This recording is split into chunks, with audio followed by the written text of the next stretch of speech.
C'est qui ça dans se renouveler fort. Ils prendront l'envol comme un éclair. Ils courront fatigués, marcheront sans faiblir. Après moi, Seigneur, pendant que nous sommes tous debout, nos mains levées, c'est qui ça dans nos airs renouvelle l'air fort. Ils prendront l'envol comme un éclair. Ils courront. Connecte-toi à ta théophanie. Faiblis après moi, Seigneur, attends. Après moi, Seigneur, attends. À genoux, jusqu'à ce que tu exauces. Amen. De ce qu'il faut les hommes et de toi il répond sans prix. Chantons ce qui savent de nous c'est renouveler et fort. Ils prendront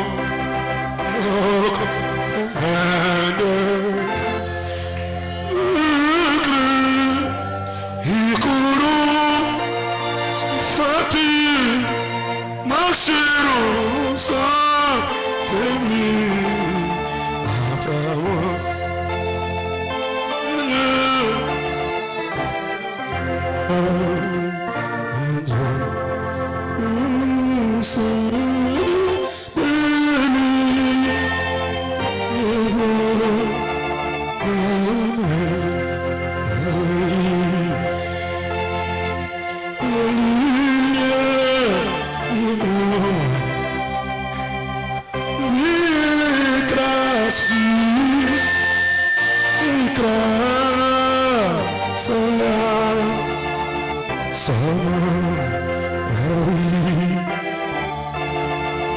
la lumière du monde. Chantons, oui, oui, oui.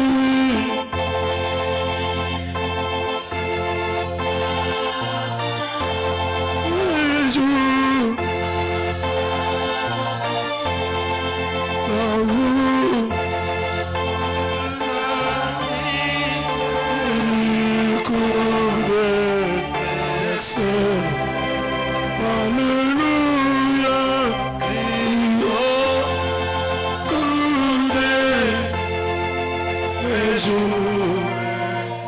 la nuit, Jésus, la lumière du monde. Nous allons d'abord prier. Seigneur Jésus, Dieu notre Père, nous pouvons tout faire exagérer, mais nous ne pouvons jamais exagérer dans la prière. Ton serviteur a prié, t'a parlé, Seigneur Jésus. C'est l'affaire de communion avec le Père Seigneur. On ne peut pas s'empêcher de te parler encore une fois, Jésus-Christ. Ma prière, Seigneur, pardonne-nous tous de nos péchés, nos iniquités, transgressions, Seigneur. Nous sommes venus dans les promesses du jour, Seigneur, là où la miséricorde est déversée, notre Seigneur. Là, il y a le pardon des péchés et l'expiation, notre Dieu. Accorde-nous cela, Seigneur, c'est aussi le pain des enfants, notre Dieu. Nous avons besoin de cela, Seigneur Jésus, et tu nous as montré, nous sommes les ayants droit, notre Père. Dieu bien-aimé, brise-nous le pain, Seigneur, serve cela, puis servir, Seigneur, tout un chacun de nous, même celui qui est au loin, mais qui peut, oh Dieu, tourner les regards vers toi, Jésus. Prends le contrôle de toutes choses, Seigneur.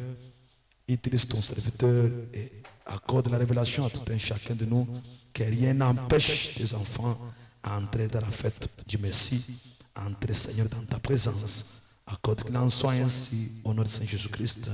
Amen. Amen. Que Dieu vous bénisse. Mungu ambariki. Que le Seigneur vous bénisse richement. Mungu ambariki sana kabisa. Nous vous remercions d'être venus dans la maison du Seigneur. Tunabariki vile mnakuwa nyumbani ya Bwana. Amen. Amina. Sans tarder, nous allons prendre directement Jean chapitre 6, Washe kubeba muda tutachukua Yohane kipande cha 6 verset 35. kipande cha 37. Nous lisons au nom du Seigneur Jésus. Amina. Jésus leur dit, je suis le pain de vie. Celui qui vient à moi n'aura jamais faim. Amen.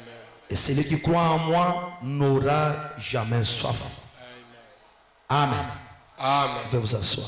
Taweza kuketi. Nous voulons continuer avec ce que nous avons vu le mercredi. Tunapenda kuendelesha na kile tuliona mwezi tatu. Nous parlons sur n'allez pas manger dans la poubelle. Tulisema mambo ya kusema mshenda kule mafashi ya buchafu. Il y a de la nourriture sur la table du Seigneur. Kuko byakure bizuri ku meza ya mfalme. Amen. Amina. Nous avons vu combien beaucoup de gens à cause de famine, Tunaona bantu bamingi kupitia njala, la faim de beaucoup de besoins. manjala ya bantu bamingi. Voulant obtenir solution à beaucoup de problèmes. Banapenda kutafuta mambo ya mingi. Comment ils peuvent aller se débrouiller. Namna kani ya kwenda kujitafutia wao wenyewe. Or se débrouiller, Dieu n'a jamais aimé cela. Na kujitafutia kwa wewe peke, Mungu ashipendake ile. Donc nous avons montré que dans la poubelle tu auras la nourriture. Na tunasema kwamba mfashi ya buchafu utapata chakula et tu pourras être rassasié. Na pale utaziba mzuri. Mais c'est une nourriture contaminée. Ni byakure bya buchafu. Il y a des microbes là-dedans. Moko mampepo mbaya mule. Et après il y aura la maladie ou la mort. Na kisha utapata magonjwa na utakufa. Mais alors qu'il y a la vraie nourriture, na pale kuku kyakura kizuri, étant comme les enfants de Dieu, sa batoto Mungu, Dieu ne peut pas nous laisser sans la nourriture. Mungu asiweze kutuachirie washu kutupatie kyakura kizuri. Lui-même il déclare là où nous avons lu, ye peke eko nasema ufashi tunasema que je suis le pain de vie. Lui-même il est la nourriture. Ye Mungu ni kyakura kya uzima. Pas le pain de maladie, aina kyakura kya unapata magonjwa. Pas le pain de chagrin, aina kyakura kya sikitiko. Pas le pain de la mort, aina kyakura kya kufa. Mais le pain de vie. Na mukate ya uzima. Celui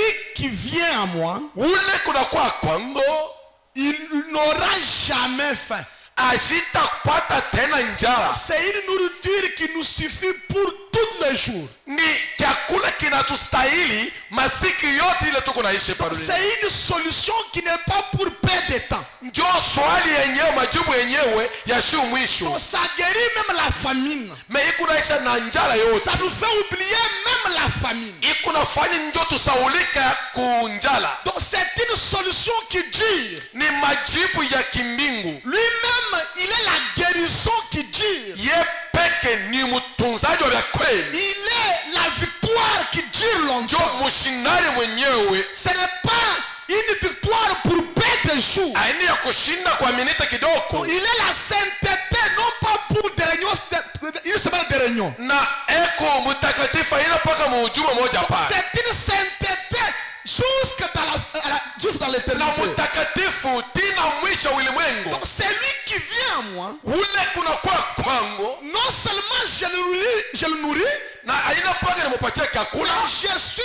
Je suis la fin même de la famine. Na miye mitaisha mwisho ya njala yake. Et celui qui croit en moi n'aura jamais soif. Na ule kuna ni mini miye ashitapata tena njaa. Amen église. Amina. Et nous voulons découvrir qu'est-ce que la nourriture en soi. Na tunapenda kufumbula chakula kenye kizuri ni le nini? pain de vie. Mukate wa uzima. Le pain des enfants. Mukate wa watoto wake. Frère Branham nous dit, nabii kunasema, d'abord nous voyons ce que Jésus enseigne à ses disciples. Na hapa tukunaona kile Mungu iko nafundishe Il a- batuma bake Il enseigne à une femme cananéenne. eko nafundishe kwa mke Kanaani Il montre que la délivrance de sa fille possédée, na anasema mkufungulie kwa mtoto wake c'était aussi une nourriture. ilikuwa na yo kyakula C'était un pain. ni mukata Mais souvenez-vous, na ce mkumbukeni n'était pas un pain de calmant. aina mukata ya kusimamisha njala hapana. Parce que la Bible dit, Kitabu kiko nasema c'est la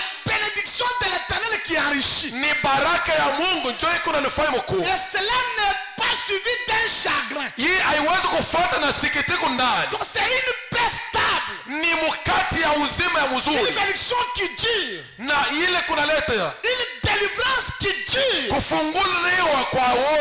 Jésus dit Na Yesu kunasema dans Matthieu 15, 22. muhili kitabu Matayo 15:22, Écoutez ce que la Bible dit. mushike kile nabii kunasema Une femme cananéenne mke Kanaani qui venait de se contrer ula anaenda kule criait à Jésus.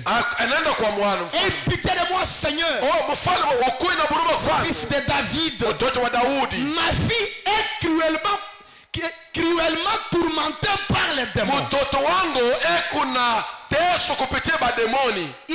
Jésus n'a pas répondu un mot. Yesu ashikumjibu hata kintu Et ses disciples s'approchèrent na batuma bake bakakaribia et lui dirent avec insistance. na bakasema na kusemenuna tena Renvoie cette dame-là. na wandama ule muke ule Renvoie cette femme-là. mwandama ule muke Car elle crie derrière nous. weko na lalamika nkumugongo yetu. Jésus répondit. Yesu akajibu, Je n'ai été envoyé qu'aux brebis perdues de la maison d'Israël. siwezi kuja hapa kunituma njoo kuenda kwa makondoo yenye Mais kupotea. la femme vint se prosterner devant Jésus, Na muke akakuwa kutwanga makochi mbele ya Mungu disant, ya kusema, Seigneur, mfalme secours-moi. unisaidie. Jésus répondit, Yesu akamjibu, il n'est pas bien de prendre le pain des enfants aina mzuri ya kuchukua mukate ya batoto et yangu de le jeter au petit chien. na ya kupatia katoto kaimbwa. Et frère Branham dit, Nabii kunasema, Jésus a identifié cette femme à une chienne.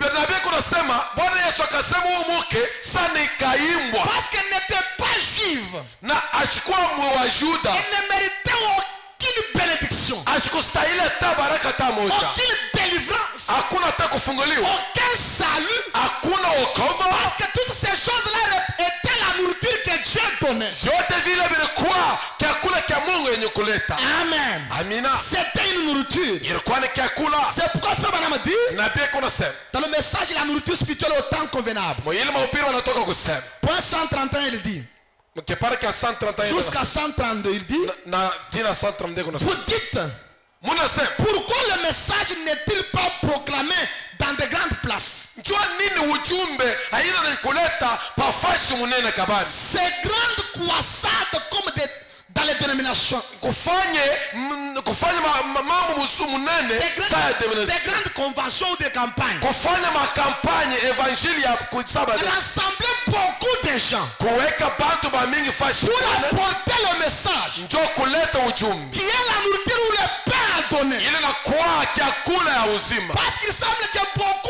ont faim de quelque chose. Unajua kwamba ba mingi beko na njala ya bintu ya mingi Frère Branham répond, na beko na jibu ce n'est pas leur nourriture. aina chakula cha bantu Ce wote n'est pas la nourriture de la soi-disant église. na aina chakula ya kusema ya kanisani yote. Donc le message devient la nourriture.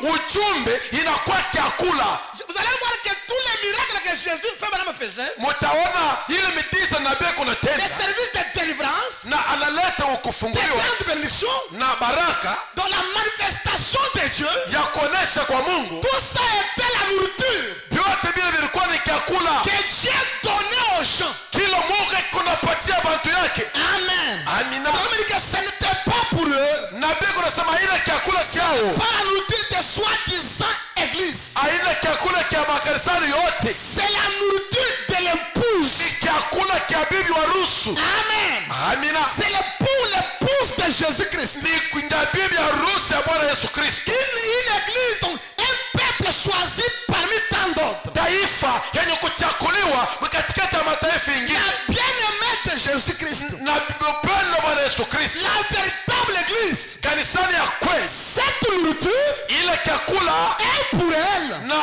yeko yako Donc elle a droit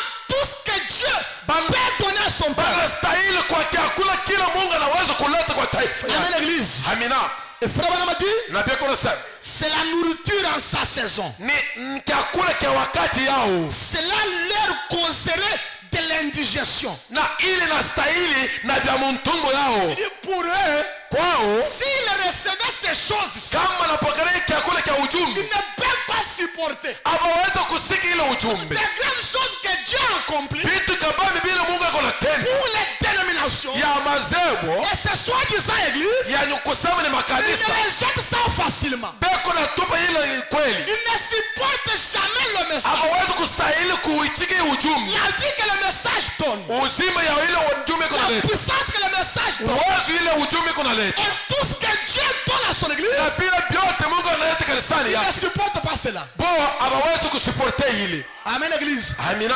Vous savez quand Jésus est venu, Na mnajua wakati Bwana Yesu anakuwa il devrait apporter le message comme étant le messager pour Israël. alitafuta kuleta ujumbe sawa ujumbe ya Israeli, Et son message était le pain des enfants. na ujumbe ilikuwa mkate ya watoto yake. Amen église. Amina. Alors quand il commence à présenter le message, Wakati anaanza kuonesha vous ujumbe, allez voir que le message n'était pas seulement ce qu'il parlait, na mtaona kusema ile ujumbe ile mpaka kile mais kunasema c'était aussi ce qu'il manifestait. ilikuwa kile kunaonesha kwa mbele yao, Parce que la parole ou le message est écrit dans la vie du messager. na njo neno iko ndani ya ujumbe. Le message et le messager sont un. Ujumbe na mulete ujumbe beko kimoja. Parce que le messager c'est la présence de Dieu.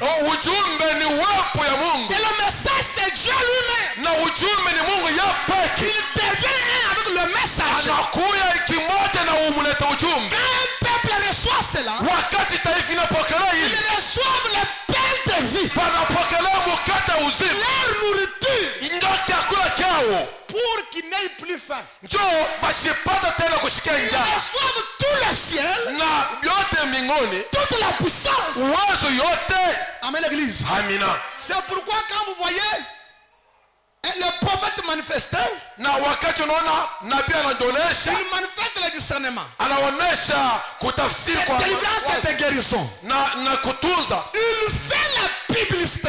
haikunafanya publicite Ce grand restaurant ya hii ujumbe qui a la nourriture ya kwe chakula pour répondre à tout besoin. ya kujibu kontaiti yote. Il veut montrer à l'église pousse Anapenda kuonesha kanisa le bibi harusi pain de son jour. na mbamilifu wa wakati yao, Venez ici, na mkuya hapa il y a ce dont vous avez besoin. koko bila vyote muko na vilazima, Tout ce que le messager manifeste. ndio kila nabii yako naonesha. Amen. Amina. Ce n'est qu'une publicité. Ilikuwa paka publicite, C'est un message ilikuwa ni ujumbe qui nous pointe quelque chose. yako naonesha kitu fulani. Amen, église. Amina. Et il montre seulement que toutes ces choses, c'est pour vous. Na anaonesha kusema hii vitu vizuri vyote ni vyenu.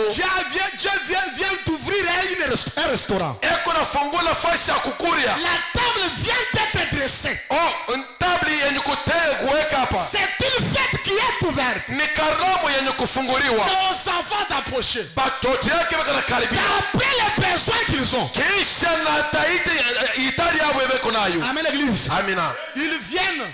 Beko na kuya Celui qui a la maladie, ule kuna makonji il trouve la guérison. anapata matunzaji. Celui qui est mort, Ule kumwenye kufa il trouve la résurrection. anapata ufufuko. Celui qui a des questions, Ule kuna swali il trouve des réponses. anapata majibu. Tout se trouve là-dedans. Bila vyote biko ndani ya ujumbe. Amen, l'église. Amina. C'est ça la nourriture. Njo chakula kenyewe Temps convenable. yenye kustahili wakati C'est pourquoi yao. Frère Branham dit, Njo kwa maana nabii kunasema, voyez-vous, mnaona il dit, iko nasema cette nourriture, elle est trop riche. na hii chakula ni kizuri sana kabisa. Ils ne peuvent jamais supporter cela. Wala pa kusema ni bakanisa hawawezi kukila ile. Ils appellent cela la télépathie, Beko nasema ni matelepati, la magie. ni maji. Ils croient un homme. Beko na mimi Ce sont des fétiches. ile ni malawa. Ils ne supporteront jamais cela. Hawawezi kuichika kule chakula kile. Parce que le message Njo ujumbe n'a jamais été une littérature haiwezi kuwa literature ou un séminaire ouvert.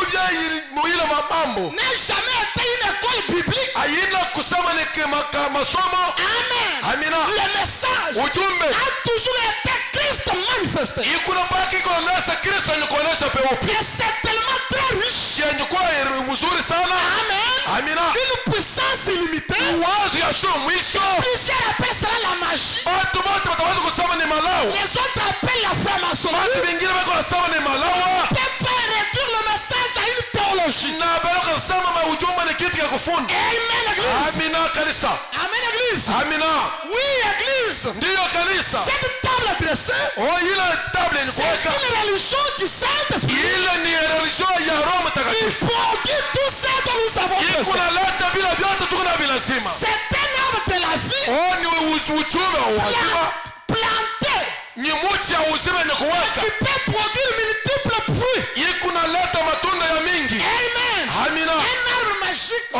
ni muti ya maji Donc quand tu arrives, wakati unakuwa tu as besoin de la pomme. uko lazima na chakula Tu trouves la pomme. utatukuta L'autre mpapa vient unakuwa et il a besoin de l'orange. eko lazima na orange Peut cueillir l'orange. anapokelea orange Cet arbre produit multiples fruits. hii muti ikunaleta matunda ya mingi C'est ça l'arbre de vie njoo muti ya uzima qui n'est rien d'autre que le Seigneur Jésus-Christ. aina nyingine ni mfalme Yesu Il Kristo est planté où? yenye kuweka faa Au milieu de l'église. ndani ya kanisani Amen. amina Et c'est pour vous, épouse. njoo ni byenu mwe bibi harusi J'aimerais vous dire que n'allez pas plus loin.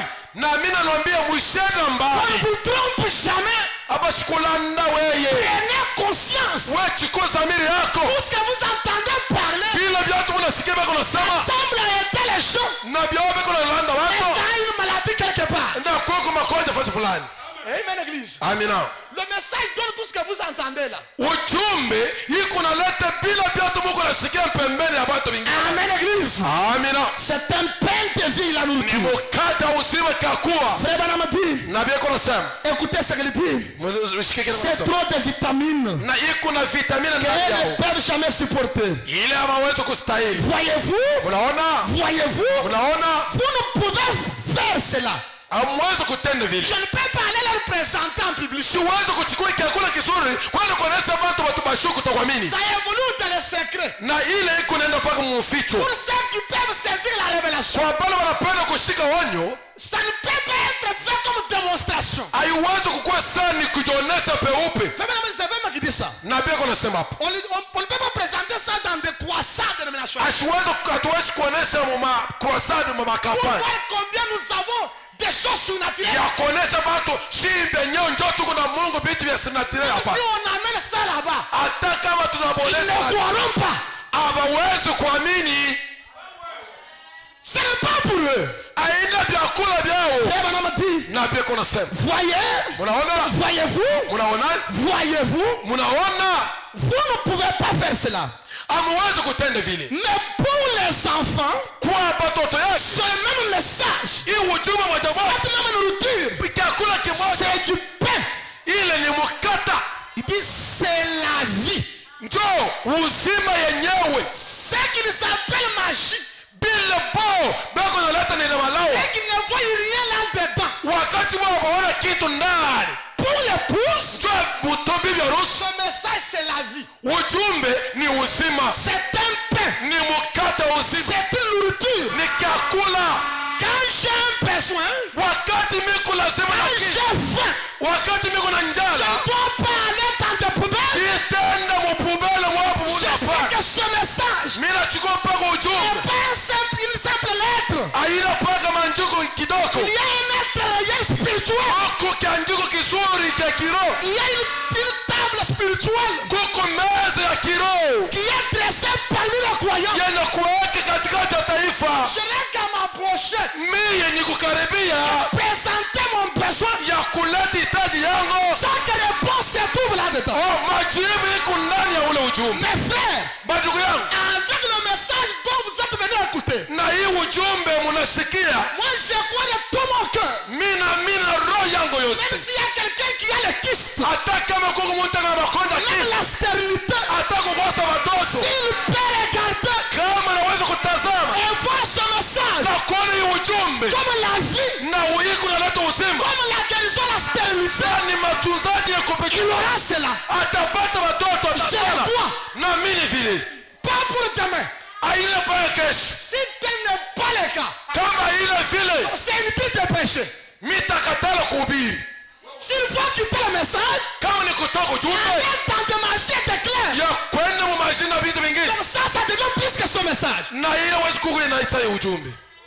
Ou bien nous avons mal vu les choses. Sa bibi sa tunaona vitu mbaya. Et Branham dit, Na pia kuna sema nous ne devrions jamais nous réunir. hatuwezi kukataa Nous réunir kujikutanisha pour parler du message. ya kusema mambo ya Je ujumbe. vais donner ça au pasteur, il va vous lire cela. Na mitapatia ile maandiko kwa pastor. Mais nous devons nous réunir Tunaweza kukutanisha fasi pour moja. entrer dans le message. Njoo kuingia ndani ya ujumbe. Pas parler du message, Haina kusema mambo ya mais ujumbe. entrer dans le Ya message. kuingia ndani ya ujumbe. Le message, Ujumbe Christ. ni Kristo ya pekee. C'est l'ange puissant. Ni malaika wa nguvu. C'est la présence de Dieu. Ni uwepo ya Mwenyezi Mungu. C'est ça le message. Njoo ujumbe yenyewe. Le pain de vie. Mkate wa uzima. C'est pourquoi quand il vient ici, Njoo kwa maana wakati tunakuwa hapa. quand ce pain se trouve ici, Wakati ile mkate unakuwa hapa. Christ est ici, Wakati Kristo yako hapa. chacun est rassasié. Mtu yote anashiba kupitia hitaji yake. Amen, l'église. Amina. Pierre a compris ça. Pierre akasikia ile. Malgré les obstacles qu'il avait trouvés. Hata vile alipata magumu vile Même alipata. devant Jésus lui-même. Na kombele ya Bwana Yesu Parce yepi. que des fois, Jésus lui-même fait l'obstacle à son peuple. Na kombele ya Bwana Yesu Kristo anafanya tena kikwazo Pour kombele ya Bwana. éprouver notre foi. Njoo kupima imani yetu. Il dit Pierre, Eko nasema Petelo. mais toi, tu dois aussi aller comme les autres. Wewe utaweza kuondoka hapa na sababu watu Tu wengine. peux aussi aller. Utaweza kwenda na sababu watu Mais wengine. Pierre avait compris. Ah, Pierre akaleo kusema. Cet homme, c'est l'arbre de vie. Huu mtu njoo mkate wa uzima. C'est tout ce dont j'ai besoin. Njoo lazima ile miko nayo. Amen. Amina. C'est une table qui est dressée. Ni meza yenye kutayarisha. Si j'ai faim Na miko wakati na et njaa. je suis loin de lui, Kama mimi na mali je yake. mangerai dans des poubelles. Mimi tenda kule mu. J'aurai rencontré un autre esprit. Mimi tapata maroba pepo mchafu Ça mwingine. va m'aider, Na itaweza kunisaidia mais qui va me tuer. na itaniua. Il dit à Jésus, Akaambia yeye Yesu. à qui irions-nous mettre? Tutenda tena wapi? C'est toi Ni wewe qui as les paroles de la vie. wako na neno ya uzima. C'est toi Ni wewe Bwana Yesu. qui as le pain de vie. Njoo mkate mwenyewe ya uzima. C'est toi le pain de la guérison. Wewe mwenyewe njoo mkate C'est toi kuleta le pain de matunzo. l'élévation. Njoo wewe mkate ya C'est kuleta toi fedha. le pain de la restauration. Wewe njoo mkate ya kuleta vitu. C'est toi le pain du Saint-Esprit. Wewe njoo mkate ya kuleta Roho Mtakatifu. Amen. Haleluya. Tout est dans le message. Yote ndani ya ujumbe. Même si on fait trop de tapage, Na hata tunaamini mambo ya je matapano. n'irai pas. Sitaenda kule. Je ne suivrai pas les autres. Sitafuata watu wengine Parce wanafuata que kwetu. j'ai compris Njoo mimi nashikia sana. son message. Ujumbe C'est le surnaturel qui avait guéri Florence Nightingale. ni sirnatira ile ilitunza Florence Nightingale. Son message. Hii ujumbe Même tous les saints de tous les âges hata bakubwa wote wa kitaifa attendaient ce message balichunga hii ujumbe. pour leur résurrection. Njoo ya bashibe. Amen. Amina. Pour leur résurrection Njoo kufufuka kwao et leur perfection. na perfection yao. Alors j'irai où? Mitenda wapi? Mais ça, mes frères, le message n'est pas tous les dogmes de credo.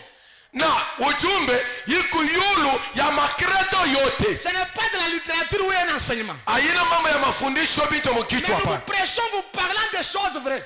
Mimi kuna upini ya kuleta bintu vizuri. C'est comme si je commence à parler Na ndiko sasa mimi katikati ya kusema du chef de l'État Félix. mkubwa chef de l'État Je vous Félix. présente la photo.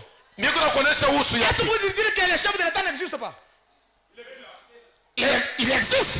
Kwako. Il peut venir et prouver que c'est moi. Anaweza kuja hapa ya kuonesha mimi huyu Felix Antoine Tshisekedi. Mais je parle de lui. Na mimi kunasema kwake. Lui, la personne qui existe. Yape kule kunaishi. Et quand nous parlons du message, Wakati tunasema et ujumbe. tous ces brochures et les bandes Na hii babroshina la band. parlent d'un être surnaturel Hii kunasema ya kiume qui existe kile kiko naishi et qui katika. traite avec l'épouse. Na hii kunatumikisha na bibi harusi. Prend soin de tous nos besoins. Kunachukua swa ya batoto bote. Amen. Amina. Il peut nous éprouver un peu Anaweza kutupima kidogo. pour notre formation. Njoo formation yetu. Pour voir si nous avons compris. Njoo kuona eti Si nous tunashikia avons saisi ce qu'il représente. kama tunashika ile wanasema. Amen. Amina. C'est pourquoi quand il prêche, il parle. wakati nabii kuna ubiri kuna sema Des fois il dit, namna nyingine wanasema voyez-vous, munaona voyez-vous, munaona voyez-vous. Il munaona faut que l'épouse voie, binapasha bibi harusi aone ujumbe que l'église voie. bibi harusi aone ujumbe Est-ce qu'il dit que, est-ce que vous avez compris? est-ce que unasema est-ce que C'est les mnasikia enseignants qui disent, les théologiens qui disent que vous avez compris. ni bale ba kufundisha wako nasema est-ce que mnaelewa C'est à uzuri l'école qu'on comprend. ni masomo ndio mule banashikia Et ici, mais hapa on ne comprend pas, hatuwezi mais on voit. mais tuko naona ujumbe Le yenyewe message, on voit. ujumbe tuko naona na macho On voit quoi?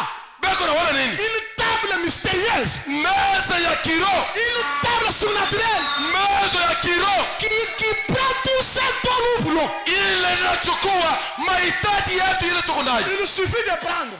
kuna ngare mtu yote Non, église, aina kanisa entrez dans l'esprit. mwingie ndani ya kiroho Vous allez voir les choses. mutal comprendre kitu fulani Jean, Yohana monte ici lukoya hapa et je te ferai voir. mitakuonesha Amen. amina Nous devons voir quelque chose. bila batu tuone kitu fulani L'église kanisa est en train yeko katikati yako de se débrouiller. ya kujitafutishia Même de les féticher.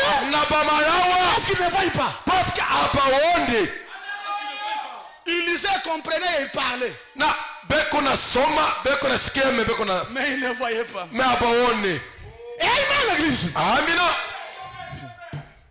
Frère Branham dit, na beko na sasa voyez-vous, munaona sasa vous ne pouvez pas faire cela.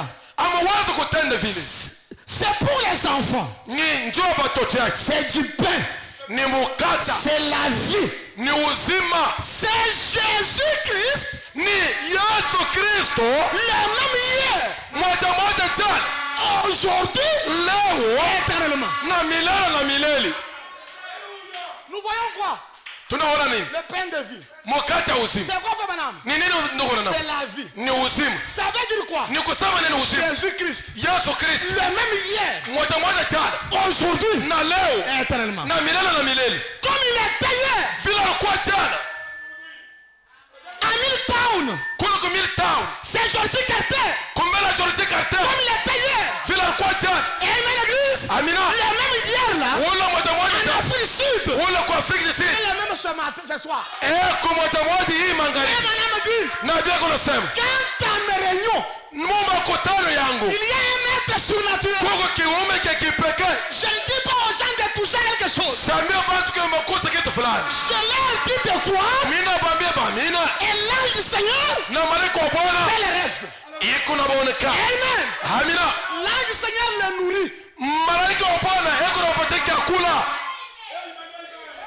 Dans le message que vous, dans le message qui a créé ce qui nous a été annoncé. mwili ujumbe nani anaamini kwa kile balisema Paragraphe 11 et 12. mu kipande cha 11 na 12 Dans mes réunions, mu makutano yangu il y a un être surnaturel. kuko kiume On leur repèse. na rola Robert Chez les pentecôtistes, kuko Pentecoste c'est les terminationnaires. kuko masabo Il kule dit, frère Branham, na sio nabii moi je demande aux gens mimi niko naambia bantu d'avoir un contact. ya bakuwa na mafasi ya kuba Touche ta radio waye bama radio yako pendant que je parle. wakati mimi nasema Comme les autres viennent aiment aller toucher le prédicateur. Non. C'est bien. njoo vile mimi naona watu wengine wanaenda kukosa mahubiri Il qu'ils ni aient un mzuri contact. njoo papata mapatano Faut me dire que c'est bien. na bia kunasema ni mzuri Si c'est la chose qui les aide à contacter le surnaturel. kama ni kitu kinapasaidia ndio kubaona Il kiumbe dit, kiumbe mais quand à mes réunions à moi, mu makutano ya ndugu Branham quand à la réunion de l'épouse, mu makutano ya bibi harusi quand aux réunions du pain de vie, mu makutano ya mkate ya uzima de l'arme mystérieuse et mystique, pale kuko vitu vya siri quand à la fête méchanique, mu karamo ya mechanique je ne demande pas aux gens de toucher quelque chose. sitambia bantu njoo bakusa kitu fulani Il présente un besoin. kuna beko naleta Et utaiki il dit de quoi? wewe amini De tendre la main de la foi. wewe amini mkono ya imani Et là, le Seigneur le sert. na malaika wa Bwana abanapatia kile beko nabi lazima Église de Dieu. kanisa ya Bwana Vous savez les choses dont nous parlons. mnaona vitu vile tunasema Nous les parlons pour que vous soyez une église pratique. tuko na bisema njoo mkoe kanisa ile kuna tenda bintu mumifano pour que vous n'ayez pas là où on vous appelle et on vous introduit de certaines histoires. oh njoo mushende kule wanakwambia kuya hapa shi tuko na Mungu tuko na vya kutenda mushende kule. J'aimerais que vous voyez, napenda mwaye mutazama mzuri muone mzuri. amen, amen. frère Banamadi, nabii konasema c'est Hébreux 13:8, oh Hébreux 13:8 la nourriture des enfants, oh chakula cha c'est watoto Marc 16, ni Marka 16 c'est Joël 2:28, ni Joel 2:28 c'est toute cette promesse église. njoo kile kile kanisa. Frère Banamadi, qu'est-ce qu'il dit point 197, mkipande kwa msano na 7 il prie pour une femme. ekanaombea Mungu mmoja. Écoutez les pains des enfants, c'est que nous avons à la table. Mshikie mkati ya watoto yake ile tuko nayo kumeza. Amen. Amen. Frère Banamadi, nabii konasema il prie sur la femme. ekanaombea Mungu. Dieu bien-aimé, Mungu mpendo. j'impose les mains à cette femme. mimi naweka mkono kwa umuke. La femme vive l'église. Muke ni mfano ya kanisa. Et toute cette église, est-ce que muke ile kanisa? est-ce que voyez-vous? est-ce que mnaona? Dieu bien-aimé, Mungu mpendwa. j'impose mes mains à cette femme. mimi naweka mkono kwa Est-ce que vous umuke. voyez ses mains? est-ce que mnaona mikono? Mais c'est spirituel. Vous croyez, mes frères. Mwaye muamini tu. Il dit, Kunasema j'impose à la manière des apôtres. na mimi naweka mkono saba hapo. Père, je demande qu'elle reçoive le baptême du Saint-Esprit. Mungu napenda apokelee batizo ya Roho Mtakatifu. Au nom de Jésus-Christ. Mon jina mfalme Yesu Kristo. Puisse-t-elle recevoir cela? Na apokelee ile neno. Maintenant, écoutez ce que Abraham vous dit. Msikie kile nabii kunasema. N'en doutez pas. Mweye mshikwa na bubishi ndani yenu. Même si tu n'as pas senti, hata kama ushikie matetemeko, n'en doutez pas. ushikwa na bubishi. Frère Branham dit, qu'est-ce qu'il dit? cela vous appartient. Bile inakustahili wewe. Voyez, mnaona? c'est à vous. Ni wewe. C'est le père des enfants. Njoo mkati ya watoto yake. Le Saint-Esprit, Roho Mtakatifu, c'est le père des enfants. ni mkati ya watoto yake. Êtes-vous les enfants de Malachie 4? Est-ce que mko watoto ya Malaki 4? Voici, je vous enverrai. Oh, mwangalie mimi natumia. Élie le prophète. Oh, Elie nabii. Il ramènera le cœur des enfants Ataleta mioyo ya watoto yao. à la foi de nos pères. Muimani ya baba yabo. À la foi originelle. Na muimani ya zamani. Quel enfant? Ni mtoto gani? Ceux qui peuvent croire Ni ule kona mini. sans réfléchir. Washuku waza. Amen. Amen. Frère Branham dit, qu'est-ce qu'il dit? c'est pourquoi Jésus regarde les Juifs. Wakati Yesu anaangalia taifa, Il leur dit, yeye anamwambia, si vous avez la foi comme celle des enfants. kama mlikuwa na imani sauli sawa toto. Amen. Amina. Jésus savait la foi des enfants. Mbona tunapenda imani ya sawa mtoto? Cela vous appartient. Ile inastahili Ne wewe. doutez pas. Ushikue na bubishi ndani C'est le yako. pain des enfants. Mokati ya watoto yake. Amen, église. Amina kanisa. Le Saint-Esprit, notre pain. Roho Mtakatifu ni mkata yetu. Quand j'ai faim du Saint-Esprit, Wakati mimi kuna nia ya Roho Mtakatifu, Père, Baba, j'ai besoin du Saint-Esprit. miko lazima na Roho Mtakatifu. J'ai faim. Miko na njala. Je vais manger. Napenda kule ile mkata. Passez-moi cela. Unipatie Roho Mtakatifu Baba. Au nom du Seigneur Jésus. Mjina mfalme Yesu Kristo. Ne doutez pas. Msikuwa na bubishi C'est yako. votre pain manger. Ni mkata yenu wewe mkule. Tout ce que vous demanderez. Bila vyote mtaomba. Parce que vous êtes les ayants droit. Muko na itari yote. Dans notre jour. Mumashiko yetu. C'est parce que nous doutons. Njoo tuko na bubishi Et ndani nous ne voyons pas. na atuoni. Mon peuple meurt par manque de connaissance. Taifa yangu iko na kufa kushinda kujua. Frère Branham dit, Qu'est-ce qu'il dit? l'Esprit de Dieu. Roho ya Mungu. Le pain. Écoutez encore. Msikieni tena. Qu'est-ce que le pain des enfants? Mkate ya watoto wake ni mkate. 193 il dit. Sana ontoe kuna sana. N'est-ce pas un temps merveilleux? Aina wakati mzuri banduku. Même le temps merveilleux. Amen. Amina. Il dit, il y a juste comme une crainte respectueuse qui plane sur les gens. Na biku saa muko na uoga takatifu katikati ya taifa. Le temps merveilleux.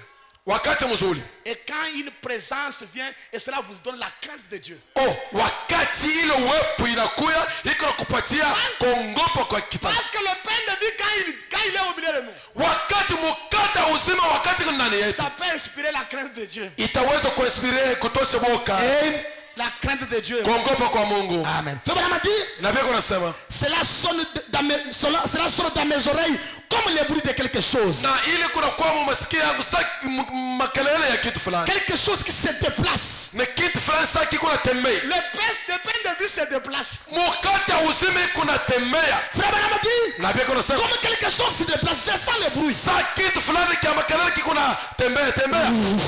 Iko natembea. Un bruit juste comme... Oh, makelele sasa yao. Comme cela, voyez-vous? Musa vile mnaona? C'est le pain des enfants. Ni mkate wa watoto yake. Amen. Amina.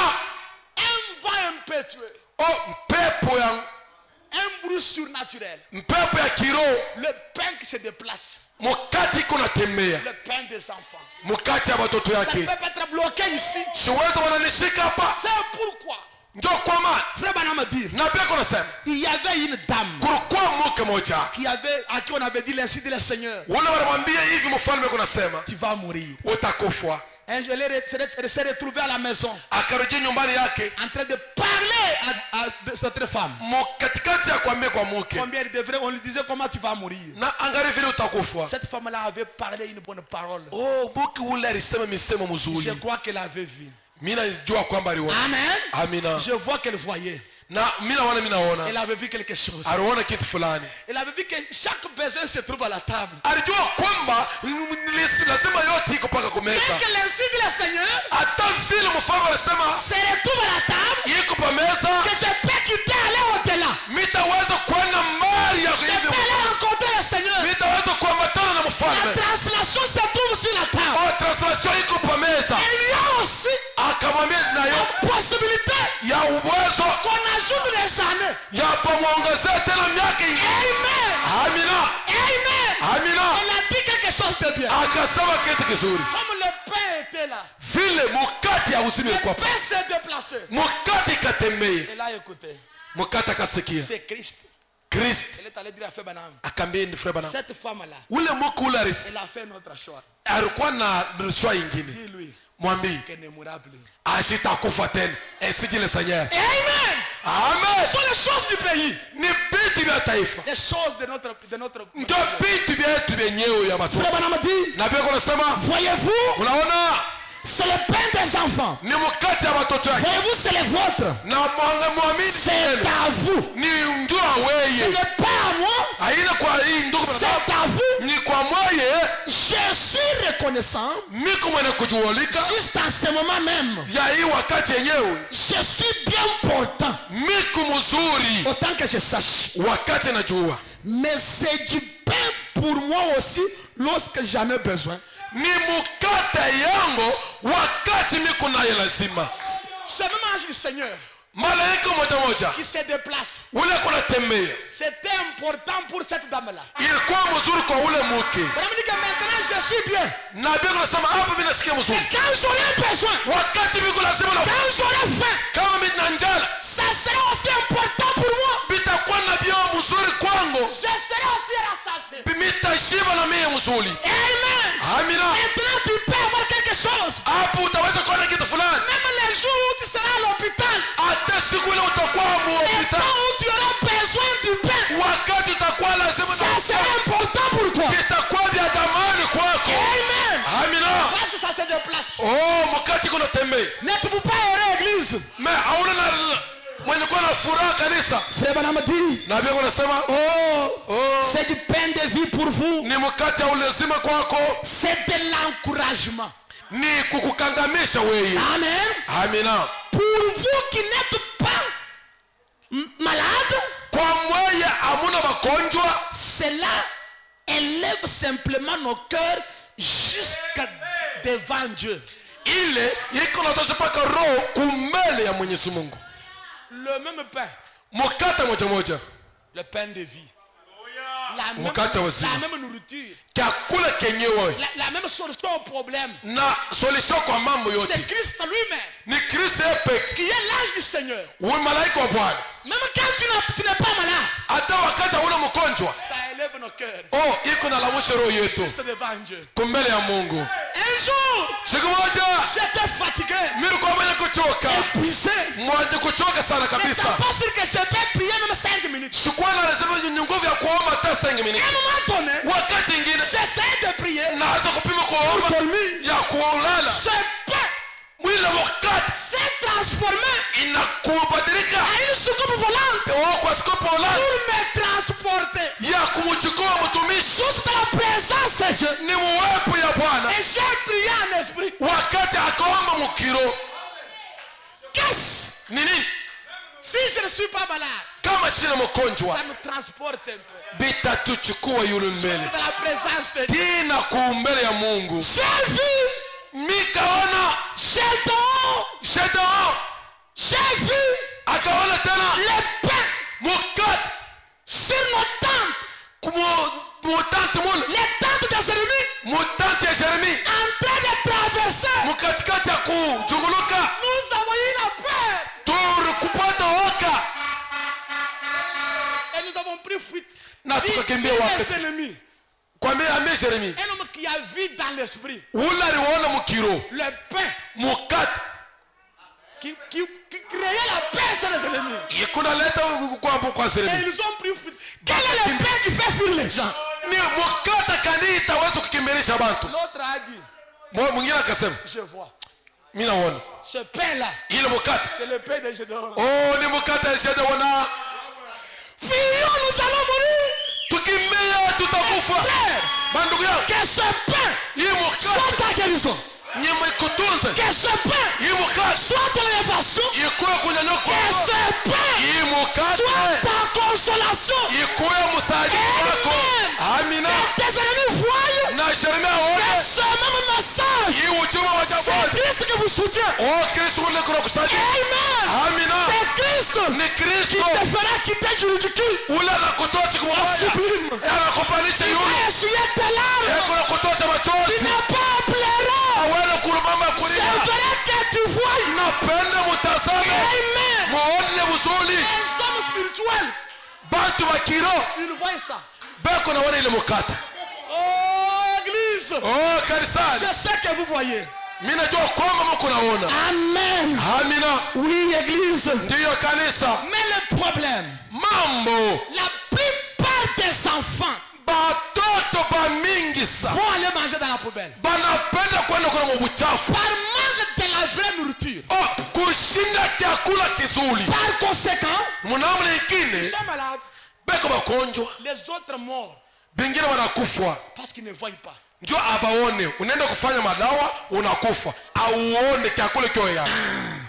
Vous dites, Mnasema mais nous avons le message. tuko na ujumbe. Nous prêchons ça sur les bandes. Est-ce que tunahubiri hapo? Parce que le message sont des lettres. Mnaona saa ujumbe ni manjiko. Alors que nous avons manqué Na tunaona mzuri. la nourriture entre nos mains. Chakula kizuri kimo Les kimikale. deux pains de vie. Mkate ya uzima ya Nous kweli. avons mélangé par des credos. Aina mambo ya makredo. Nous avons parlé des dogmes, Tunasema mambo ya dogma. des soi-disant vérités. Ya ba kusema ni ndio baada ya kweli. Imposées à l'église Beko na impoza par makanisa. les anciens ou un herb shop. Kupitia ba ancieni Et nous bakubwa avons kanisa. pensé que c'est la parole. Tunaona kusema njoo Nous neno. trouvons que ce n'est pas la parole. Aina neno La banduku. plupart des enfants sont malades. Ndio batoto ba mingi beko bakulala. Beko na kashekareka. Parce qu'ils ont quitté. Banatoka Ils mangent des poubelles, dans les poubelles. banenda kuria mufashi ya Une kuchafu. nourriture Chakula contaminée. yenye kuwa na Des madhara témoins et des virus. na mademoni na mavirisa mingi. Ils n'ont pas la vraie vie. Hapana uimarisha mzuri. Frère Branham dit, Qu'est-ce qu'il dit? c'est ça qu'Israël avait fait. Ndio kile Israeli fanya. Ils avaient la Bible Balikuwa na Biblia et leur tradition. na tradition yao Des promesses na malako et des credos. na makredo. Nous croyons ça. Tunaamini hivi. L'ancien nous a dit ça. Mkuu wa kanisa anatuambia hivi. Il n'y a pas ça, je ne crois pas ça. Hakuna hivi. Si atuamini Faites hivi. ça. Mimi napenda hivi. Et le pain de vie n'est plus. Oh, mkate wa uzima hii nako Et tena. beaucoup n'ont pas ce pain-là. Bantu wa mingi bana tena mkate wa uzima ile. Frère Branham dit, Qu'est-ce qu'il dit? dans le 3e psaume, Mon troisième psaume, 183. 183. Commençons par 184. Wanza pa 184. Frère Branham dit que donc, Anasema sasa l'épouse d'Israël, bibi harusi Israeli, la première femme de Dieu, mke wa kwanza wa Mungu, qui a été rejetée, ule alikuwa venye kumwachilia, elle était devenue morte anakuwa wakufa à cause des infections kupitia mamalari mainfection données par des pharisiens et des sadducéens. yenye kuletwa kwa makombo yao. Ils ont pris ça comme vérité. Baliona sana ni kweli, Ils ne voulaient pas recevoir la parole, le pain de vie. hawakupenda kupokelea neno mkate wa uzima, Et tout ce qu'ils savaient, c'était que des poubelles. na bila vyote walikuwa na vilikuwa vya buchafu. La main d'hier, Oh, mama ya jana avec les infections. na ile iko na mainfection. Et ils pensaient que c'était la parole. Baba aliweza kusema njoo Frère Branham dit, nipe. elle était morte. Na nabii anasema walikuwa wakufa. Et maintenant, Na hapo sasa si les églises oubliaient leur credo, kama kanisani inasaulika makredo yao oubliaient leur credo na kusaulika makredo pour prendre simplement la Bible. ya kuchukua mpaka Et kitabu. qu'est-ce que la Bible? Ni Biblia ni nini? C'est le prophète. Ni nabii. Amen. Amina. Moïse était la Bible. Moizi alikuwa Biblia. Jérémie était la Bible. Alikuwa Biblia na yeye. Esaïe était la Bible. Isaya alikuwa na Biblia. Et aujourd'hui, Na leo William Branham William qui est Branham la Bible. ni kibiblia. Amen. Amen, l'église. Amina. Nous, aujourd'hui, nous prenons même les enseignements ou les conseils des chefs bouddhistes Na leo tunachukua na mafundisho ya babudist sur YouTube. mpa YouTube. Des paroles de sagesse des musulmans. Oh, maparoli ya akili ya bamisilima. Et des fois, nous les citons devant la chair comme une bonne pensée. Namu nyingine tuko na sema kumbele mazabao Ramassant dans la poubelle. yenye kulokota basi ya uchafu Pour aller venir donner ya kwa kupatia bibi harusi des credos de dogmes.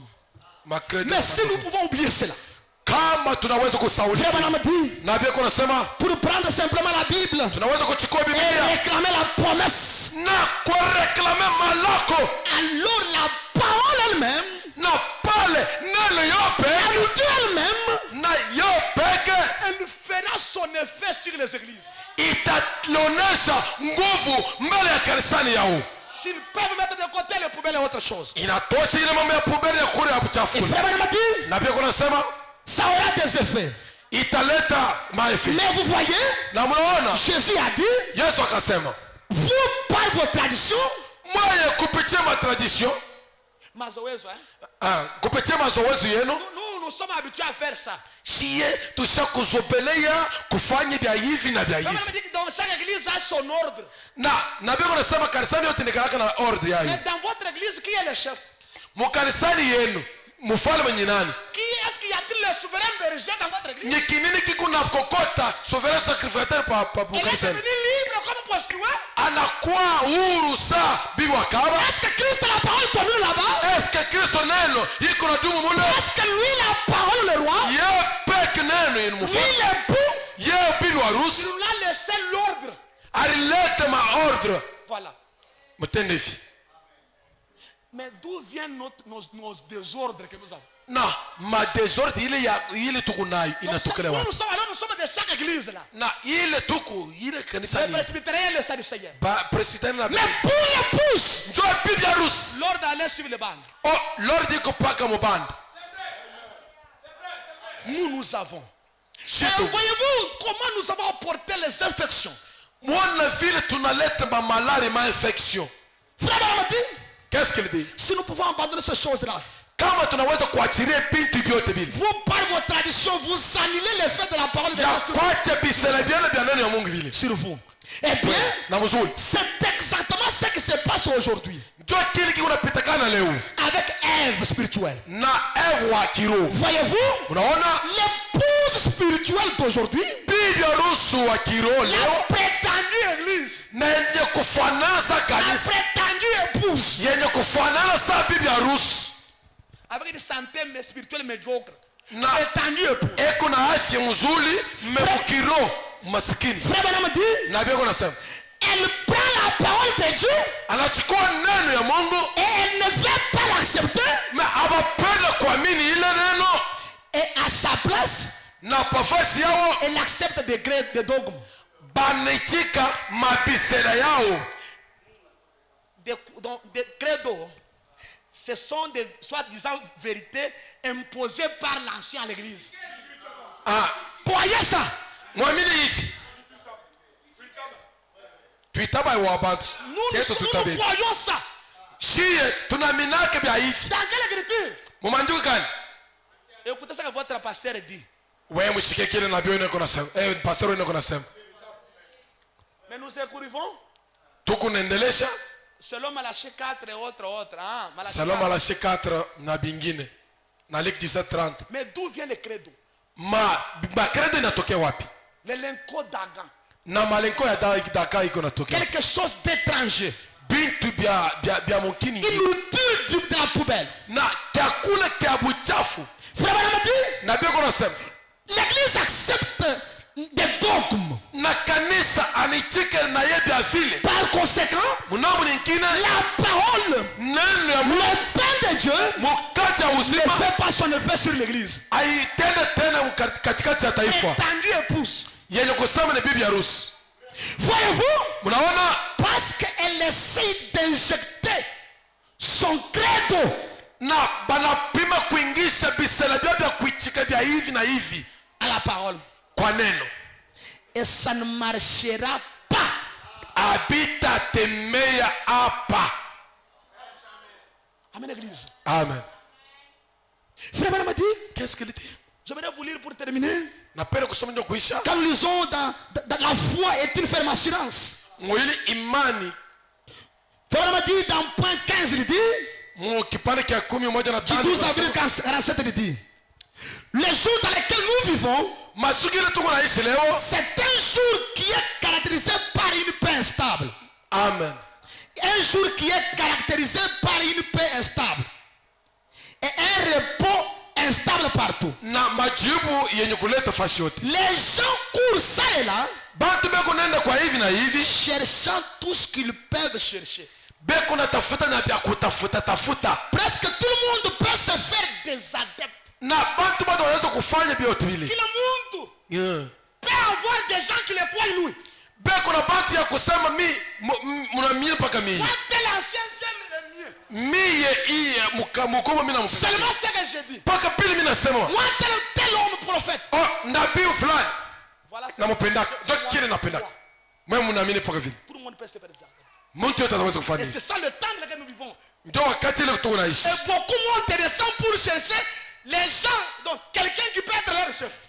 Na bantu wamengi wako natafuta namna kani ya bakua bafalme. Peu importe ce qu'on enseigne Kwa ile vyote beko ou nafundisha ce qu'on pense, na bila tuko na wazia. quelqu'un l'écoutera. Muntu yeko nashiki paka. Et nous nous demandons pourquoi ça ne marche pas. Pourquoi il n'y a pas ceci? Pourquoi? Tuko na jiswali njwani na bitembe, njwani na bifanyi hivi, njwani na bifanyi hivi. Frère Branham dit, Na beko nasema il peut prêcher n'importe quoi. naweza kuhubiri Ou ce qu'on pense, na kile tuko na wazia. quelqu'un l'écoutera. Muntu atashikia. Et c'est un jour dont les prophètes Njo siku ile nabii ont parlé. alisema Les gens, quand ils ont faim, wakati bantu beko na njala ils mangeront n'importe où. batakula mafashi yote. Tuitaba nona ngwa tutaba wa bantu nyitu ya kwei. Ngajanya muntu À mon amona. âge, je sais que je commence à aller par-ci, par-là, par-ci. Kipewi kyake ni badilisha tena mambo ya kanisa nyendo ku. Me huku fashi ile C'est ça mefashi. le temps. Njo wakati ile. Les gens ne sont plus encore sérieux de leur âme. Bantu abaya tena na woka ya ile nafsi yabo. Même s'ils mangent n'importe quoi. Ata kama unapatie vyakula vya buchafu. S'ils voient ça ne va pas là-dedans. Ata kama shiona neno ya Mungu ya vyakula itembee mule. Bobe kuna chika paka vile.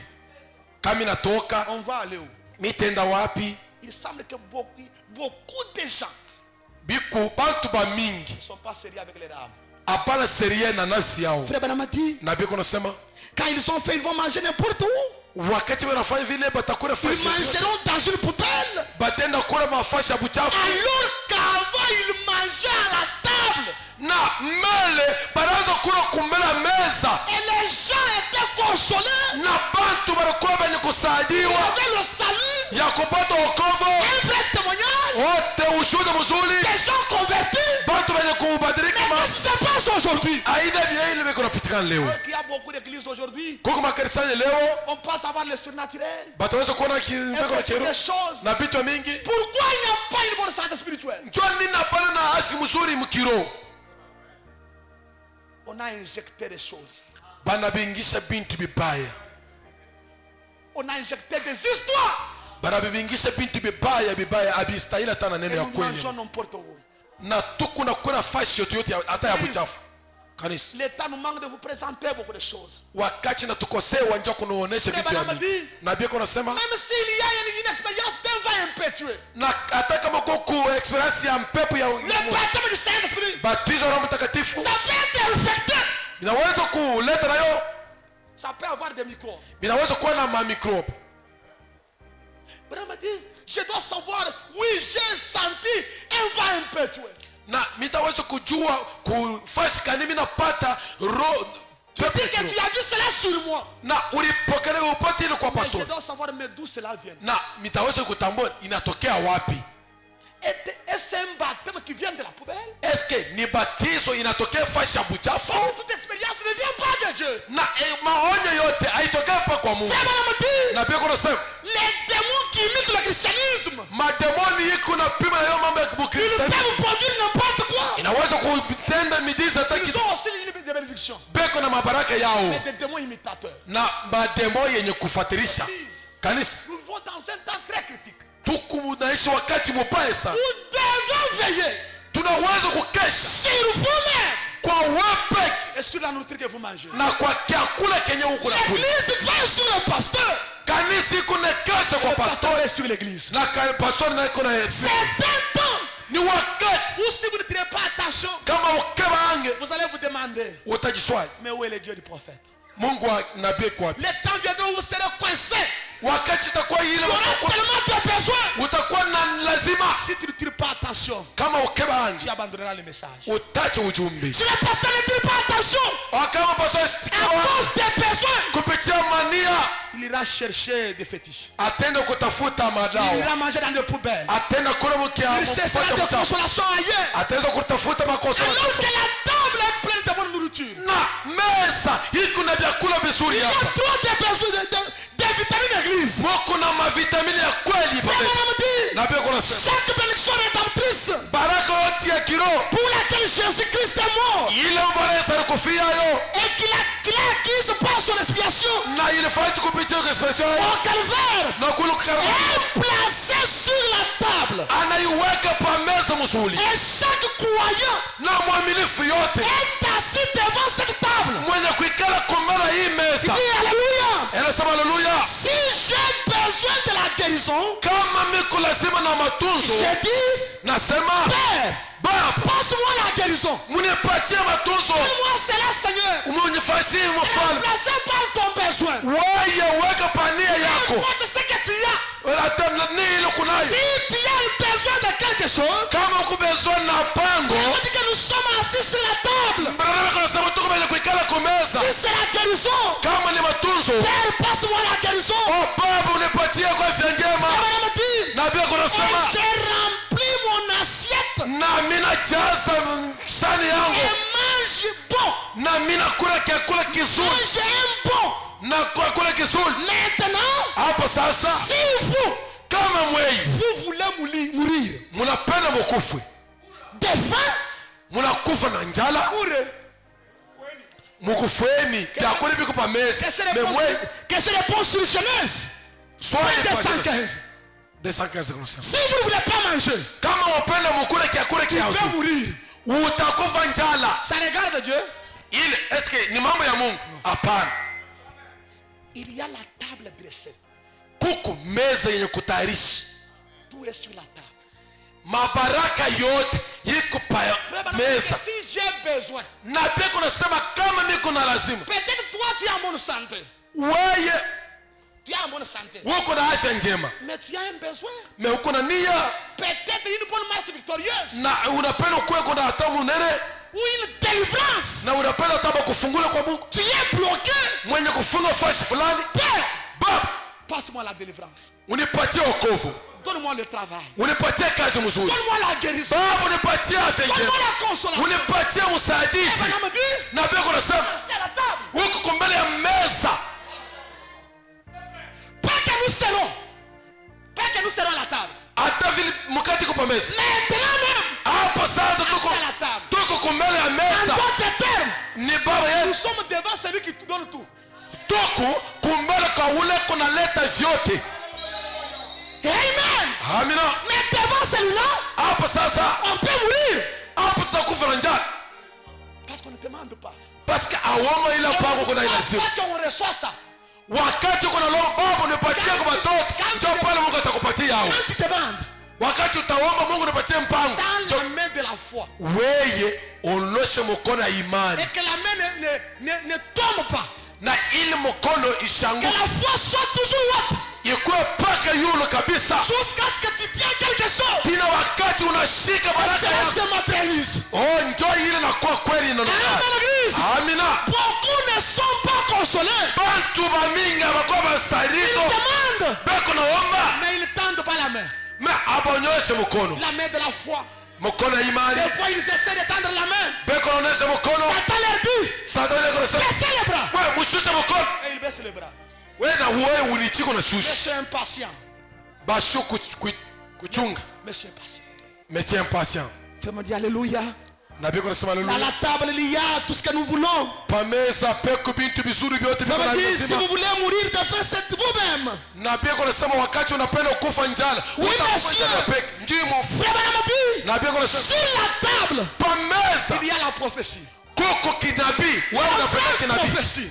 Kuko kinabii wewe unakipenda. Je peux prophétiser sur ta vie. Napenda ukiprofetiza kwa maisha yako. Comme il avait prophétisé sur les ossements desséchés. Na vile unatabiri kama mifugo yenye kuchukua. Je peux prophétiser sur toi. Mungu anaweza kutafsiri kwa wewe. Comme il avait fait sur Nathanaël. Vile alifanya kwa Nathanaeli. Il est le même Dieu. Ni Mungu moja moja. Sur la même table. Kwa meza moja moja. Je peux t'encourager. Mungu anaweza Je kukupatia peux nguvu. te montrer quoi faire. Mungu anaweza kuambia Je kile peux kufanya. t'inspirer. Mungu anaweza kuinspire. Il y a le parler langue sur la table. Kuko vitu vizuri kwa meza. Comme dit Alléluia. Na Biblia inasema haleluya. Certainement, Kweli Dieu a placé la guérison divine ici.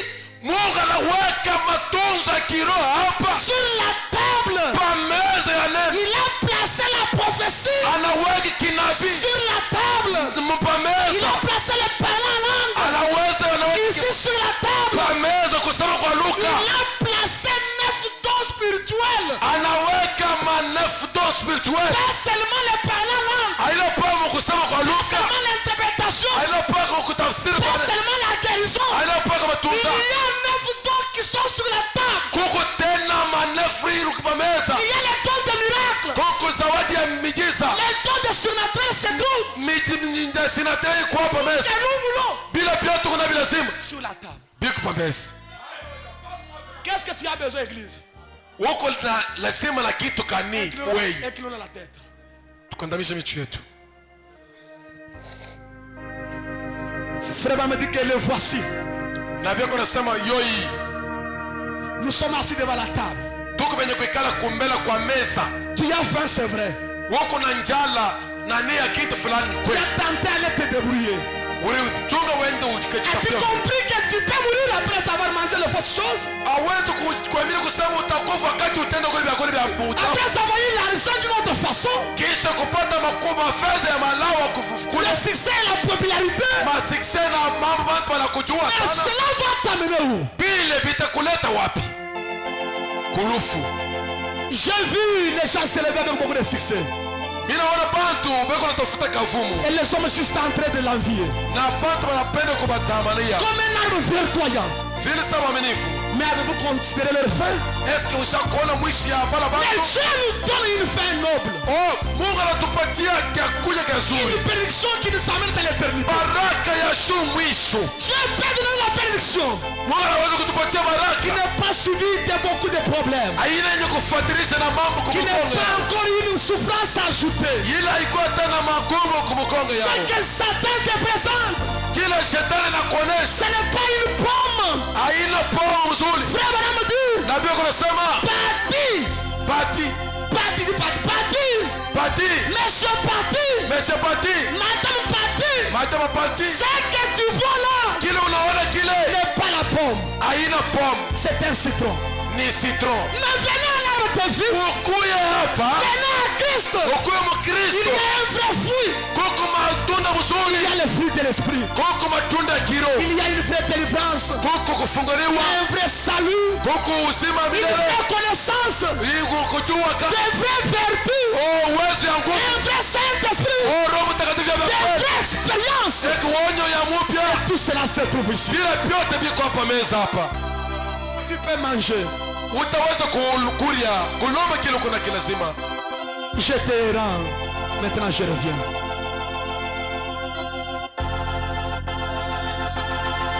Je suis allé loin de la table du Seigneur. Nilienda mbali na meza ya Bwana. Ce message est la vie pour moi. Hii ujumbe ni uzima kwangu. C'est Christ lui-même. Ni Kristo yeye peke. Il est la solution à tous les problèmes. Njoo ule kunaleta majibu kwa mambo Le yangu. pain de vie pour moi. Mkate wa uzima njoo yangu. Il a crié.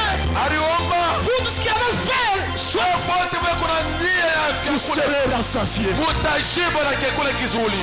Maintenant je reviens, Seigneur. Hapa sasa mimi nakuwa Baba.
Oh,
c'est toi seul, toi seul, oh, qui sauve et m'emmène, toi frère, oui Seigneur.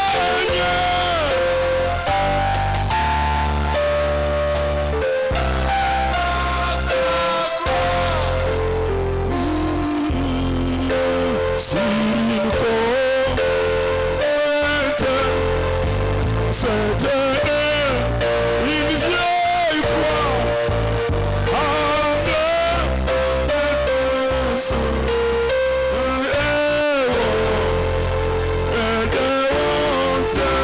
et j'aimais cette vieille croix où l'été j'ai mouru pour émaner et j'ai perdu.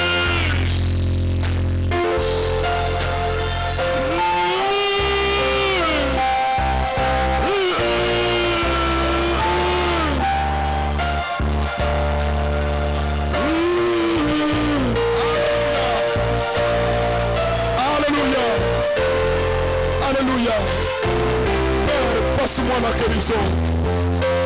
Père, passe-moi les enfants. Père, passe-moi le réveil de tonnerre. Père, passe-moi le réveil de l'épouse. Père, passe-moi l'élévation. Père, passe-moi la prospérité. Père, passe-moi la délivrance.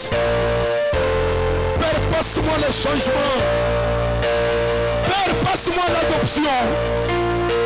Père, passe-moi la personne du Saint-Esprit. Pendant que nous restons silencieux.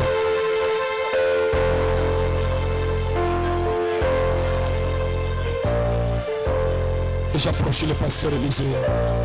Il va prier pour nous.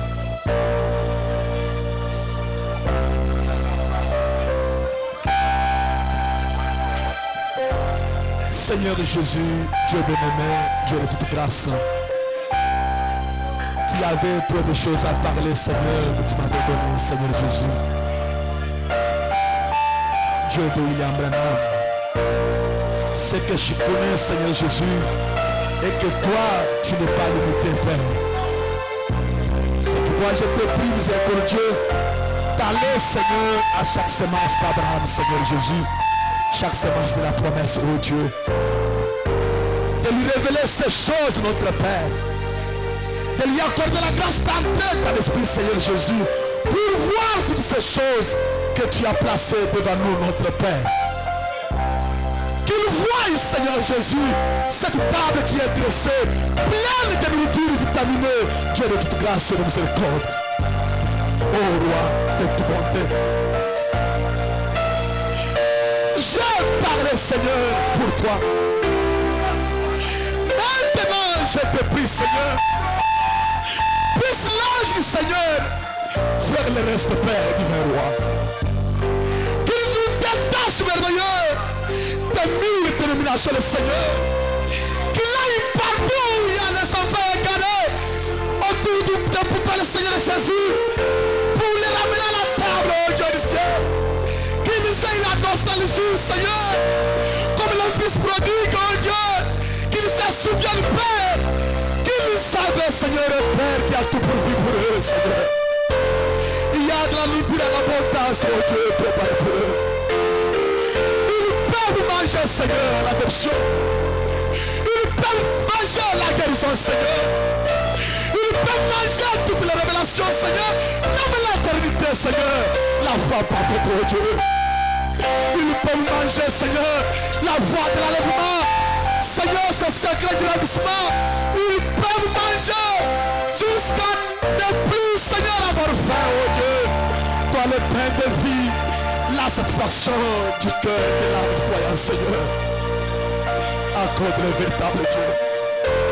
S'il y a quelqu'un, Seigneur, qui est venu, marquant, Seigneur, la bonne santé, Seigneur, étant contaminé par des histoires ramassées par-ci par-là, dans dans des radios, sur les livres, Seigneur, merveilleux divin roi, par des gens mal inspirés, par beaucoup de choses, Seigneur divin roi, oh, dans des films.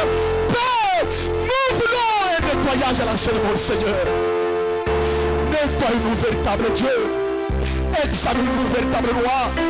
Guéris ton église épouse. Guéris son peuple, oh Dieu. Toi qui as dit, Seigneur, cette vérité absolue, que tu auras une église sans tache, ni ride, ni rien de semblable, sans microbe, Père. Par la parole pure, ça mélange, oh Dieu. Il est écrit, il n'y aura pas, Seigneur, la manipulation humaine, oh Dieu.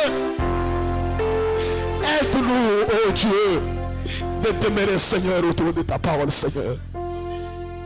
Accorde la grâce à tes enfants, Seigneur. Accorde, Seigneur, ce dont ils ont besoin.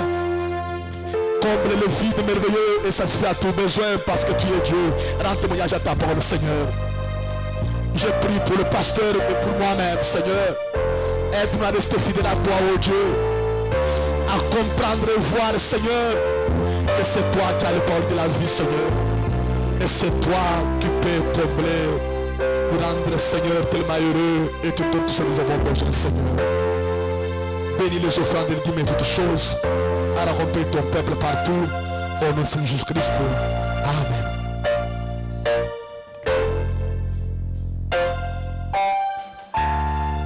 Oh, que Dieu soit béni. Que Dieu bénisse le pasteur Élisée. Que Dieu vous bénisse richement. Quel message merveilleux. Amen. Ça bénit l'âme du croyant. Que le nom du Seigneur soit béni. Tout est sur la table.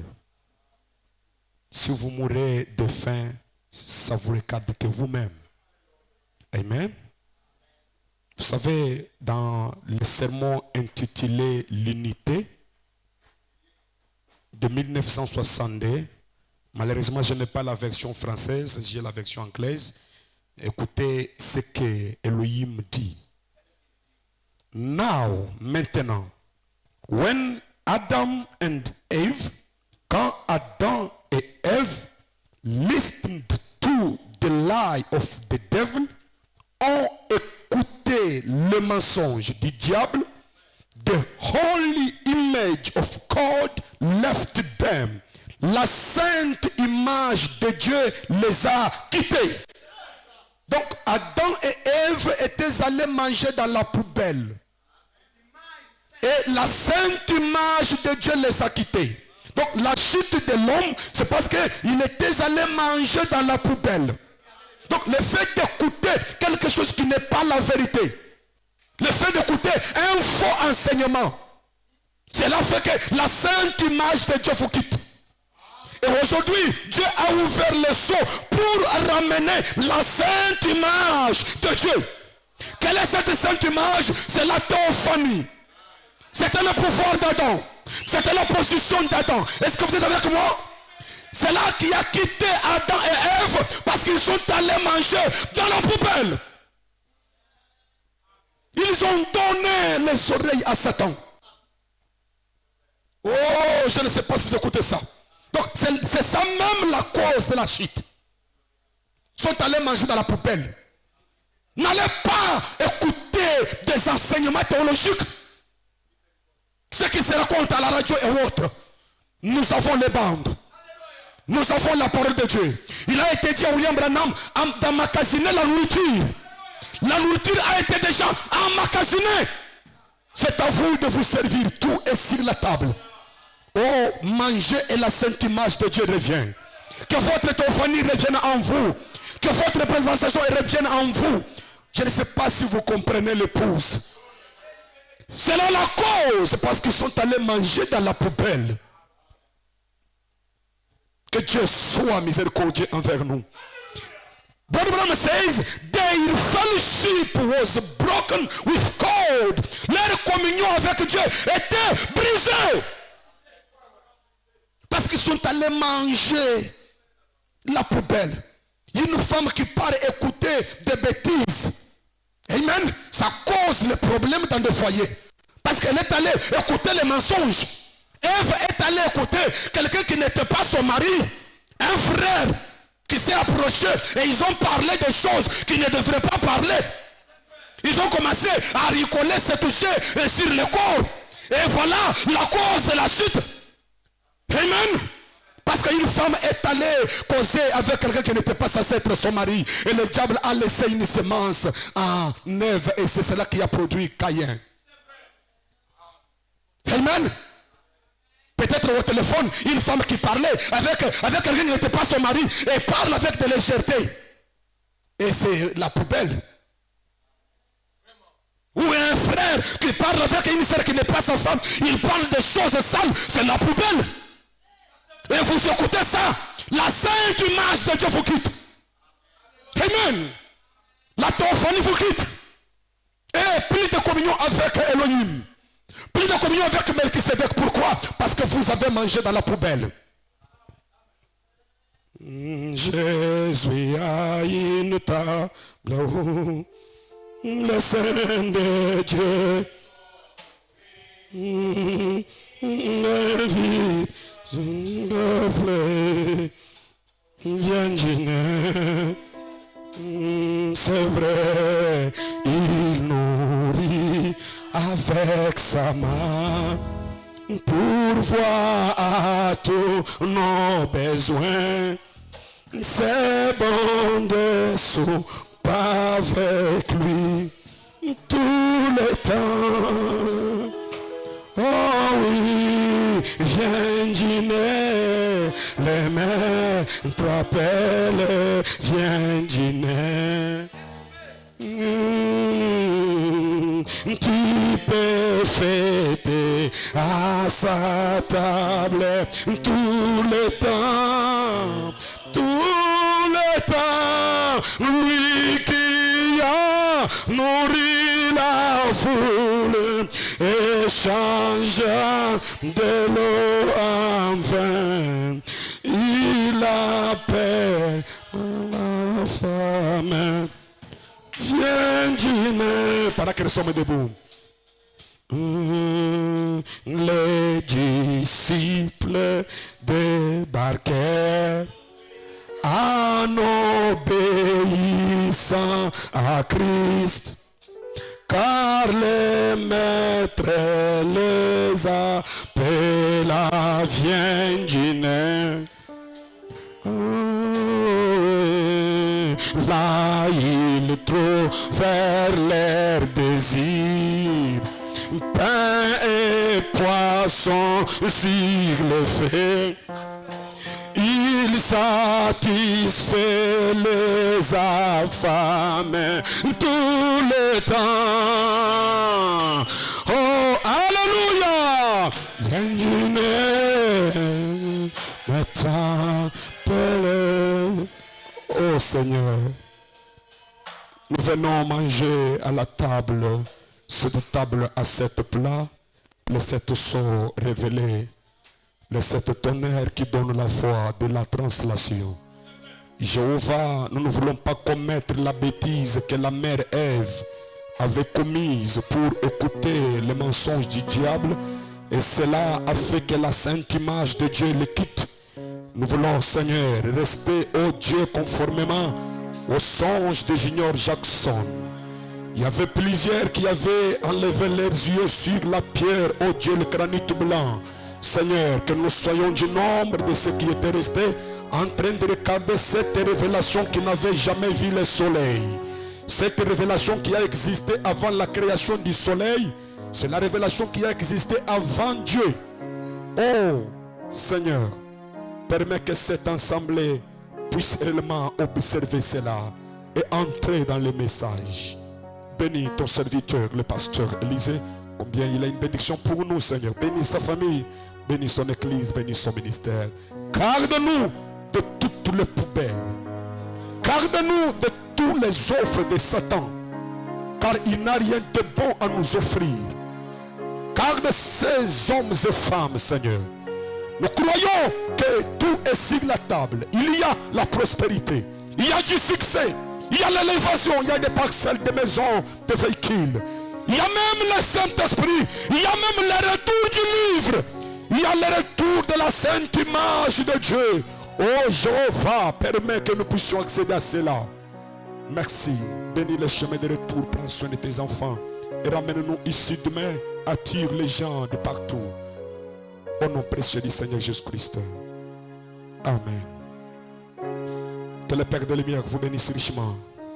Je voulais vous rappeler, demain, nos réunions vont commencer aux alentours de 15h. J'ai besoin que tous les membres de 3e pour le tabernacle essaient quand même d'appeler quelqu'un. Dis-lui que soit à la réunion demain. Nous allons bénéficier du passage du pasteur Isidore. Nous croyons que c'est quelqu'un que Dieu utilise puissamment. Son passage ici, je dois avoir un témoignage. C'est dans cette attente-là que je viendrai ici demain. Je vais venir ici pour entendre Dieu parler et je dois avoir mon témoignage. Amen. Parce que chaque pierre est déjà ôtée. C'est l'ère de miracle, c'est l'ère de la résurrection de toutes choses. Amen. Allez dans la paix du Seigneur. N'oubliez pas, demain à 15h, soyons là. Que Dieu vous bénisse.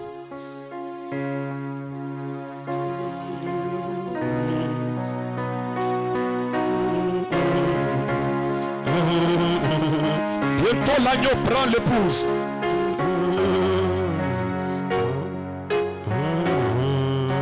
Bientôt l'agneau prend l'épouse. Pour toujours à ses côtés. Et tous les autres du ciel vont s'assembler. Oh oui, c'est